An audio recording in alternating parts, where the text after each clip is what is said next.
جناب میرا سوال یہ ہے کہ کسی بزرگ کے واسطے سے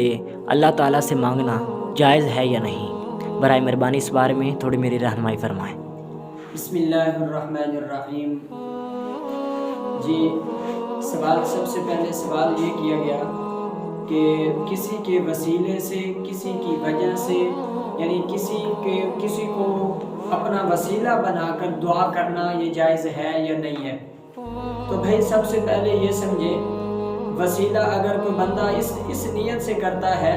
کہ میں جس کو وسیلہ بنا رہا ہوں وہ میرے سامنے حاضر ناظر ہے، میرے پاس موجود ہے، مثال کے طور پر کوئی نبی ہے، نبی کی صفات ایسی لگاتا ہے کہ وہ میرے سامنے موجود ہے، میں اس کا وسیلہ دے رہا ہوں تو وہی مجھے سب کچھ دے رہا ہے، یہ اس نیت سے وسیلہ دینا کہ اس کے وسیلے سے، یعنی یہی پیر، یہ ولی، یہ نبی، کوئی بھی ہو، ایسا نیک بزرگ ہو، یہی مجھے چیز دے گا، میں اس سے مانگ رہا ہوں، تو اس عقیدے سے مانگنا بالکل جائز نہیں ہے، بلکہ یہ شرک بنے گا اور شرک کے زمرے میں آئے گا۔ اور اس نیت سے مانگنا کہ جی میں اس بزرگ کے وسیلے سے، یہ اللہ کا ولی ہے یا نبی کی قبر پہ جاتا ہے اور اس وجہ سے اس صورت میں دعا کرتا ہے کہ میں اس نیک بزرگ اور اس نبی کے وسیلے سے دعا کرتا ہوں، اے الہ العالمین آپ میری دعا کو قبول فرمائیں، میری فلاں ضرورت ہے، میری فلاں حاجت ہے، میرا فلاں کام ہے، آپ اس نیک بزرگ کی وجہ سے میرا کام کر دیں، تو اس صورت میں تو یہ جائز ہے۔ اور اس نیت سے یوں کہنا کہ میرا سب کام یہی کر سکتا ہے، مثال کے طور پر قبر والا کر سکتا ہے، مثال کے طور پر کوئی ولی ہے وہ کر سکتا ہے، کوئی نبی ہے وہ کر سکتا ہے، مثال کے طور پر جس طرح غیب کی صفت انبیاء کے ساتھ متصف کرتے ہیں کہ انبیاء علیہ السلام کے پاس غیب کے خزانے ہیں، انبیاء غیب کی خبروں کو جانتے ہیں، غیب کا علم انبیاء کے پاس ہے، تو یاد رکھیں اس عقیدے سے وسیلہ مانگنا، وسیلے سے دعا کرنا یہ قطعاً جائز نہیں ہے بلکہ حرام ہے، اور یہی تو شرک ہے۔ اس سے بڑھ کر اور شرک کیا ہو سکتا ہے؟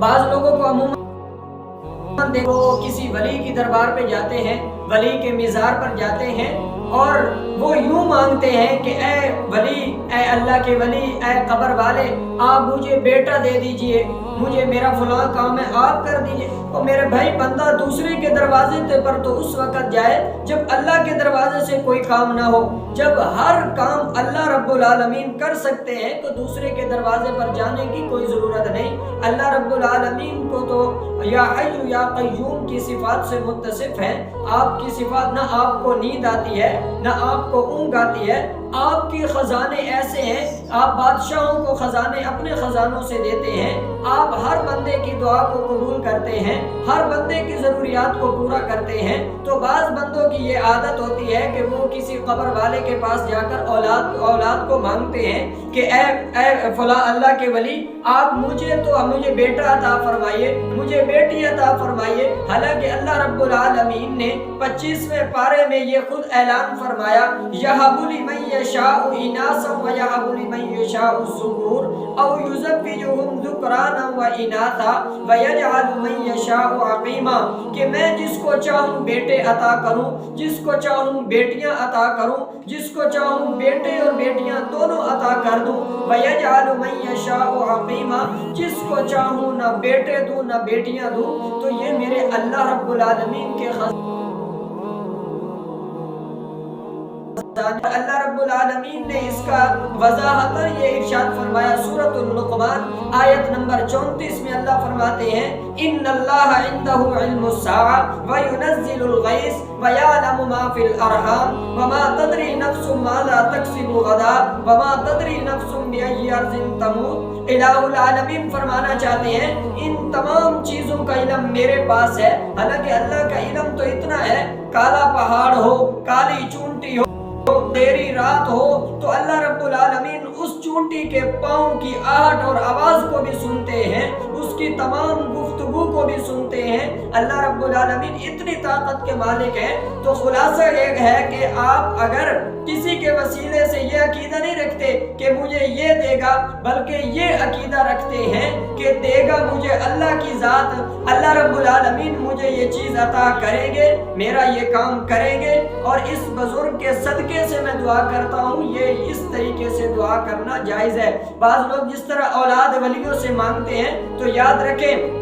ہمارے لاہور میں بزرگ ہیں جس کو داتا صاحب کہتے ہیں، تو یاد رکھو داتا صاحب کی خود کی اولاد نہیں ہے، تو میں اس لیے تو تمہیں بتا رہا ہوں کہ اللہ نے خود اعلان کیا ہے کہ اولاد کے خزانے میرے پاس ہیں اور اولیاء اللہ برحق ہیں، ولیوں کا کوئی منکر نہیں ہے اور ولیوں کا انکار کرنا بھی نہیں چاہیے، بلکہ جو اللہ کے ولی ہیں وہ قابل عزت ہیں، قابل تعظیم ہیں۔ ہر ولی کے پاؤں کی خاک کے برابر بھی ہم نہیں ہو سکتے، لیکن جو خزانے اللہ رب العالمین کے ہیں، جو اللہ رب العالمین کے ساتھ متصف ہیں، ان صفات کو نبی کے ساتھ متصف کرنا، ولی کے ساتھ متصف کرنا، کسی پیر پیغمبر غوث کتب ابدال کے ساتھ متصف کرنا یہ جائز نہیں ہے۔ جس طرح علم غیب کی صفت کو انبیاء کے ساتھ متصف کر دیا جاتا ہے، حتیٰ کہ بعض لوگوں نے تو علم غیب کی صفت کو ولیوں کے ساتھ متصف کر دیا، نبیوں کے ساتھ متصف کر دیا، حتیٰ کہ جانوروں کے ساتھ بھی متصف کر دیا ہے۔ تو ہمیں اس طرح سے ان عقائد سے بچنا چاہیے تاکہ یہ شرک کے زمرے میں جو آتے ہیں ہمیں ان عقائد سے بچتے ہوئے اللہ رب العالمین سے عافیت کی دعا کرنی چاہیے۔ اللہ رب العالمین ہمیں عمل کرنے کی توفیق عطا فرمائے۔ السلام علیکم۔